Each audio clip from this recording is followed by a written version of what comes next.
तो अस्सलाम वालेकुम, नमस्कार और सत श्री अकाल, आदाब। मैं हूं आपका दोस्त जीत ठाकुर और मेरे चैनल का नाम है किंग्स पिजन। आप सभी भाइयों के चैनल का नाम है किंग्स पिजन।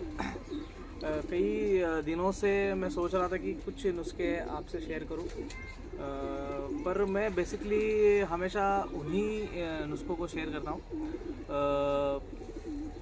जिसके रिज़ल्ट मैंने खुद लिए हो। उसके अलावा मैं ऐसी कोई भी चीज़ नहीं डालता हूँ जो मैंने यूज़ नहीं की हो और जिसका रिज़ल्ट मुझे नहीं पता हो। नुस्खे तो बहुत सारे होते हैं। नुस्खे यानी कि मैं आपके कबूतरों के इलाज के बारे में बात कर रहा हूँ। आप कबूतर उड़ाने के नुस्खों के बारे में मत सोच लीजिएगा। कई लोग कबूतर उड़ाने के नुस्खे के बारे में सोचते हैं। तो सबसे पहले सबसे बेसिक चीज़ जो होती है वो होता है कबूतर को संभालना, ठीक है। और इस सीज़न में जो है हम लोग सर्दियों की तरफ बढ़ रहे हैं। अब धीरे धीरे मौसम चेंज हो रहा है, टेम्परेचर में गिरावट आने लगी है। इस सीज़न में होता क्या है कि कबूतर दाने बहुत खा लेता है। ये आपने भी ऑब्जर्व किया होगा कई बार कि कबूतर दाने तो बहुत खाता है, लेकिन उसके अगेंस्ट में जितना पानी उसने पीना चाहिए वो कबूतर उतना पानी पीता नहीं। उससे होता है ऐसा है कि कबूतर का डाइजेशन सिस्टम जो है वो ख़राब हो जाता है और कबूतर प्रॉपर पानी नहीं पीने के कारण दाना रोक लेता है कई बार। उसके बाद में दाना रोकने के कारण दाना सड़ता है, फिर पोट जाम की प्रॉब्लम चालू होती है। फिर वहाँ से आपका कबूतर जाता है नज़ले में, सूखे में, सूखा लगता है, कबूतर की आँख से पानी आने लगता है। जिस कबूतर का पोटा जाम है उसका आइडेंटिफिकेशन अगर मेरे प्रैक्टिकल के हिसाब से अगर मैं बात करूं तो कबूतर आपका एक कोने में बैठ जाएगा, खुद को फुला लेगा, अपनी गर्दन को हिलाता रहेगा। आपको ऐसा लगेगा कि अब ये लकवे में आने वाला है कबूतर। अगर इस तरह से आपके कबूतर में अगर आप चीज़ कोई देखते हैं तो आप तुरंत जो मैं इलाज बता रहा हूँ आप अगर वो इलाज करेंगे तो 110% आपको रिज़ल्ट मिलेगा, ठीक है। और सबसे पहले तो मैं इस वीडियो का पूरा जो क्रेडिट है वो फिरोज़ शेख साहब जो कि मुंबई में है और मेरे बहुत ही अच्छे दोस्त हैं। इससे पहले भी मेरे ख्याल से एक नुस्खा उन्होंने बताया था, एक दो नुस्खे उन्होंने शेयर किए हैं मेरे साथ में। बहुत ही ज़बरदस्त नुस्खे हैं और जब मुझे कुछ प्रॉब्लम होता था तो मैं उनसे हमेशा, आज भी उनसे मैं कनेक्ट हूँ और आज भी मैं उनसे बात करता हूँ। 110% उनके पास जो कबूतरों के इलाज है वो इतने परफेक्ट हैं कि मुझे नहीं लगता है कि उनसे ज़बरदस्त किसी को कबूतरों के डॉक्टरी इल्म होगा। जो कबूतरों को प्रॉपर तरीके से ट्रीट करते हैं वो फिरोज़ भाई बहुत ही ज़बरदस्त ट्रीट करते हैं। तो इस तरह के जब आप कबूतरों में लक्षण देखेंगे तो आपको तुरंत करना क्या है कि आप सबसे पहली बात तो हम लोग आइडेंटिफाई नहीं कर पाते हैं कि यार इसके साथ हो क्या रहा है। आप बोलते हैं कि यार ये कबूतर अब सूखे में जा रहा है। सूखे में जाने के बाद में कबूतर जब डाइजेशन नहीं होगा प्रॉपर तो दाना खाएगा नहीं, अंदर वाला दाना ऑलरेडी सड़ेगा, एसिडिटी क्रिएट होगी पेट में बहुत सारी, ठीक है। कबूतर आप देखेंगे ना फूलेगा कबूतर और कोशिश ये करेगा कि बीट करूँ मैं, ठीक है। कबूतर जब बीट मारता है ना तो देखिए आपकी एकदम तो थोड़ा सा फूलता है फिर बीट मारता है, तो उसी तरह से वो बीट मारने की कोशिश करेगा लेकिन बीट निकलेगी नहीं क्योंकि वो गैस वगैरह सब उसके पेट में बहुत सारी जमा हो जाती है। तो ये एक लक्षण है, इसको आप आइडेंटिफाई करिए। अगर आपके लॉफ्ट में अभी ये प्रॉब्लम ज़्यादा होगा क्योंकि अभी ये टाइम है सर्दी का, इसमें आपका कबूतर अगर दाना खा लेता है प्रॉपर, आपको हर शाम को कबूतर का दाना होने के बाद में आपको सभी कबूतरों को हाथ में लेके देखना है। जब तक आप सर्दियों में अपने कबूतर को हाथ में लेके नहीं देखेंगे तो आपको खुद पता नहीं चलेगा कि इसका प्रॉपर इसने पानी पिया है या नहीं पिया। कोटा चेक कीजिए आप कबूतर का, ठीक है। कोटा चेक करेंगे आपको दाना ही दाना दिखेगा, पानी नहीं दिखेगा। इस कंडीशन में आपने क्या करना है कि आपने घर से पानी लेके आना है, गर्म का पानी, कुमकुमा पानी। जो आप उंगली डालेंगे तो उसमें आपको चटका नहीं लगना चाहिए आपके हाथ को, ठीक है, गर्म नहीं लगना चाहिए। उस हिसाब का पानी आपने हर कबूतर को 20 ml 25 ml पेट के हिसाब से, हर इंसान अपने पेट के हिसाब से पानी पीता है, कोई ज़्यादा पीता है कोई कम पीता है। दाने की क्वांटिटी को देखिए कि दाने की क्वांटिटी को मद्देनज़र रखते हुए आपको उसको उतना पानी देना है। 20 ml भी दे सकते हैं, 30 ml भी दे सकते हैं, 25 ml भी दे सकते हैं। 30 ml से ज़्यादा मत दीजिए बस, ठीक है। हाँ, अगर आपके पास रेसर वगैरह है तो आप फिर उसको 40 ml कबूतर को, रेसर या गोले जो भी है आपके पास, उसको आप 40 ml पानी दे सकते हैं। लेकिन मैं फिर से बोलूँगा कि पानी डिपेंड्स ऑन उसने दाना कितना खाया है और कितना पानी की उसको ज़रूरत है, ये आप खुद समझ के आप उसको पानी डालिएगा। नहीं तो आप बोलेंगे जीत भाई ने बोला है जिस कबूतर के पेट पे पानी उसको भी मार देंगे 30 ml पानी। तो सर्दियों में पानी तो हानिकारक ही है कबूतर के लिए, और ठंडा पानी तो ज़्यादा ही है। तो बेसिकली हमको करना क्या है कि ये देखिए, ये है पतंजलि का जामुन सिरका, ठीक है, जामुन विनेगर, अगर आप देख रहे होंगे तो, ठीक है, यहाँ पे तो उल्टा दिखेगा आई थिंक। तो ये है पतंजलि का जामुन सिरका, इसको बोलते हैं। ये सिरका कुछ इस तरह से दिखेगा आपको। सिरका तो ऑलरेडी सभी लोगों ने देखा हुआ है, मुझे दिखाने की क्या ज़रूरत है। ये देखिए, सस्ते में मस्त है, 70 रुपीज़ का ये सिरका है, और पूरा सीज़न नहीं, पूरे 2 साल आपको काम आ जाएगा ये सिरका। आपको ये सिरका लेना है 5 ml। कितना लेना है? सिर्फ 5 ml, और इसमें मिलाना है आपको 10 ml पानी नॉर्मल वाला, ठीक है। उसके बाद में आपको क्या करना है, उसके बाद में आपको करना है, ये है खाने का सोडा, ठीक है।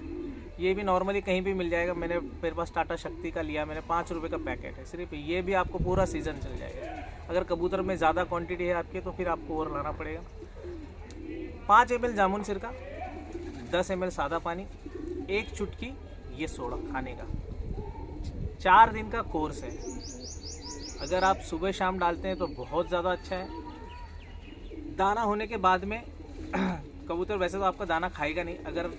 और हाँ, एक और बात मैं बताना चाहूँगा कि जो कबूतर आपका दाना नहीं खाता है, तो कई लोग क्या करते हैं कि यार दाना नहीं खा रहा है, इसके पेट में कुछ नहीं दिख रहा है, साइड में बैठ गया, पकड़ते हैं और उसको दाना खिलाना चालू कर देते हैं, हाथ से दाना भर देते हैं, हाथ से पानी मार देते हैं। जब उसका पोटा ही जाम है तो आप उसको कितना भी दाना खिलाइए, वो दाना उसके पेट में सड़ते जाएगा, कबूतर और वीक होते जाएगा। तो इस कंडीशन में आपको लिक्विड फॉर्म में अगर आप उसको कुछ दे सकते हैं, जैसे कि 2-4 बादाम की गिरियाँ आपने घींच दी, ठीक है, उसका पानी आपने दे दिया, मल्टीविटामिन का पानी आपने दे दिया उसको, तो उसकी रिकवरी वो पूरी करेगा। और आपको लग रहा है कि कबूतर जिस्म से पूरा सूख गया है, तो आप इस सीज़न में आपको ORS भी दे सकते हैं उसको, लेकिन ORS की क्वांटिटी थोड़ी कम देनी पड़ेगी आपको, क्योंकि अगर आप ORS की क्वांटिटी ज़्यादा देते हैं तो ORS होता है ठंडा, आप दोपहर में दे सकते हैं, रात के टाइम पे ORS कभी मत दीजिएगा। तो 1 चुटकी ये, 5 ml जामुन सिरका, 10 ml आपका पानी, ये हो गया 15 ml का डोज। ये आपको सुबह शाम अगर आप देते हैं 4 दिन तक तो वेल एंड गुड है। आपका कबूतर 7वें दिन में दाना खाना चालू कर देगा। कई लोगों के तो 4 दिन या दूसरे डोज में ही खाना चालू कर देंगे, मेरे पास तो दूसरे डोज में ही खाना चालू कर दिया था, ठीक है। और कई लोगों के पास अगर कबूतर में ज़्यादा प्रॉब्लम है तो उल्टियाँ भी करेगा, उसके पेट से गंदगी भी निकलेगी। उस कंडीशन में टेंशन मत लीजिएगा, आपका कबूतर मरेगा नहीं। आपको अगर देख लिया आपने कि कबूतर ने उल्टी कर दी या ऐसा कुछ कर दिया, तो उसको 5 से 10 ml पानी आप पिला दीजिए और साइड में रख दीजिए। और दूसरी बात, कई लोगों का मानना ऐसा होता है कि जो ये बीमारियां हैं कबूतर की, ये फैलती है, तो हर बीमारी फैलने वाली नहीं होती है। और कई बीमारियां ऐसी होती हैं जो कि फैलती है, एक दूसरे के संपर्क में आने से कबूतरों की ये बीमारियां फैलती हैं, ठीक है। ये वाली जो बीमारी है पोट जाम की, ये 110% फैलती है। इस कंडीशन में आपको उन कबूतरों को अलग कर देना है। अगर आप उनको एक पिंजरे में रख के अलग से उनका ट्रीटमेंट करते हैं तो वेल एंड गुड आपको, क्योंकि जब आपका कबूतर अलग रखेंगे आपको, तो आप खुद आइडेंटिफाई भी कर पाएंगे कि हाँ यार, ये कबूतर रिकवर हो रहा है या नहीं हो रहा है। ऐसे कबूतरों को, बीमार कबूतर को कभी भी अच्छा कबूतर पास में नहीं आने देता है, ठीक है, मारता है उसको। उनको खुद को भी पता चलता है यार ये बीमार है, ये बीमारी फैलाएगा, तो वो कबूतर को कभी पास में नहीं करता है। तो इस कंडीशन में मैं आपको एक ही बात बोलना चाहूँगा कि ऐसे कबूतरों को आप अपने जाल में से थोड़ा हट के रखिए, या बीमार कबूतरों के लिए एक अलग से एक पिंजरा छोटा सा आप बना लीजिए, वहीं पे आप उनका ट्रीटमेंट कीजिए। तो ये जो मैंने आपको चीज़ बताई है रामबाण चीज़ है, ठीक है, 110% इसका इलाज है। 200% आपको इसका रिज़ल्ट मिलना यानी मिलना है।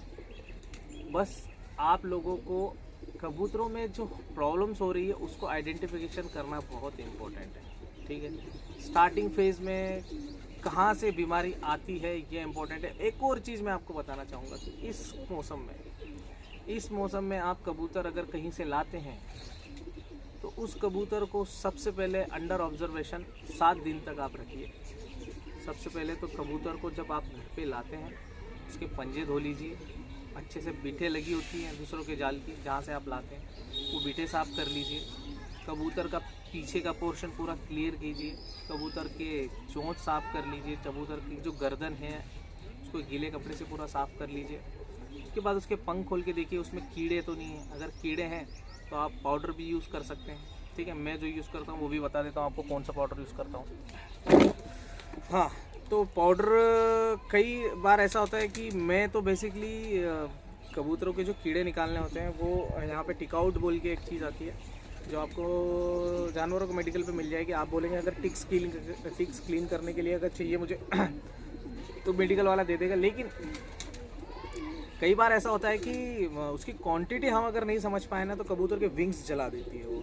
उड़ने वाले कबूतरों पे आप कभी भी यूज़ ना करें, ठीक है। और अगर कर रहे हैं तो बहुत ही ज़्यादा मिनिमम क्वांटिटी में कीजिए, यानी कि 20 लीटर की अगर आपके पास बकेट है तो उसमें सिर्फ 5 ml का यूज़ कीजिए। आप वो इतना जहरीला होता है कि 5 ml भी आपका काम कर देगा। तो ये जो है ये है नॉटिक्स पाउडर, ठीक है। ये नॉटिक्स पाउडर है, एंटी टिक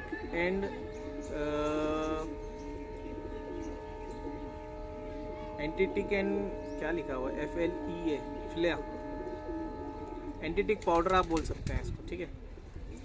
और ये 100 ग्राम्स का है, थोड़ा सा महंगा है, 230 रुपये का है ये। कबूतर के पंख खोलिए उसमें इसका छिड़काव कीजिए, पूंछ खोलिए उसमें इसका छिड़काव कीजिए, कबूतर को थोड़ी सी धूप में रख दीजिए, ठीक है।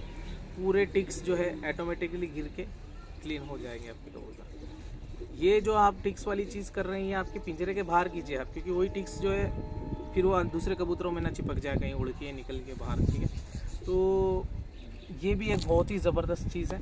वो बेसिकली निलाना या सर्दियों में इसलिए भी नहीं होता है कि कबूतर बुरा मान जाता है। ठंड में है, ठंड है पूरा, आप उसको पानी में डुबा रहे हैं, निकाल रहे हैं बाहर, तो कबूतर बुरा भी मान सकता है। इसके लिए आप जितना हो सके उतना पाउडर यूज़ कीजिए सर्दियों में कबूतर के टिक्स मारने के लिए। हफ्ते में एक बार अगर हो सके तो गुनगुने पानी रख दीजिए उनके सामने, क्योंकि ये टाइम क्या होता है, कबूतर के झाड़ का टाइम होता है ना। कबूतर नए पर लाता है, कबूतर खरूच में होता है, तो पानी के संपर्क में आने के बाद में इजीली वो जो पंख निकालने की कोशिश में रहता है वो पंख ऑटोमेटिकली उसके पानी में जाने के बाद निकल जाते हैं। हफ्ते में एक बार कुमकुमे पानी से दोपहर में आप कबूतर को नहला दीजिए। ये 3-4 चीज़ें बेसिक हैं जो सर्दी में बहुत इम्पोर्टेंट है। इसके बाद हम सर्दी में नज़लों के लिए आपके लिए आयुर्वेदिक एक चीज़ लाने वाले हैं इस वीडियो के बाद में, ठीक है। इस पूरे सेशन में हम लोग आपको ये सिर्फ कबूतरों के डिजीज़ और बीमारियों के रिलेटेड में चीज़ें आपके सामने लाने वाला हूँ, जो कि मैंने खुद अध्ययन किया। उसके बाद में मैं सोच रहा हूँ कि आप सभी के पास भी ये सारी चीज़ें होनी चाहिए। उसके बाद में कुछ आयुर्वेदिक नुस्खे भी हम लोग आपसे शेयर करेंगे कबूतरों के फ्लाइंग पैटर्न को बढ़ाने के लिए, मेंटेन करने के लिए। अगर हो सके तो जितना मुझे इल्म है उसके हिसाब से मैं आपके सामने प्रस्तुति लाने की कोशिश करूँगा। और ये सारी चीज़ें मैं जो यूज़ करता हूँ उसी के बारे में मैं आपसे बात करूँगा, ठीक है। तो कैसी लगी वीडियो ज़रूर बताइएगा राय कमेंट्स के ज़रिए। ये कर लीजिए, आपका 110% कबूतर रिकवर हो जाएगा। तो मिलते हैं आपसे नेक्स्ट वीडियो में, तब तक के लिए जय हिंद, जय Bharat, love you all, keep watching kicks pigeon.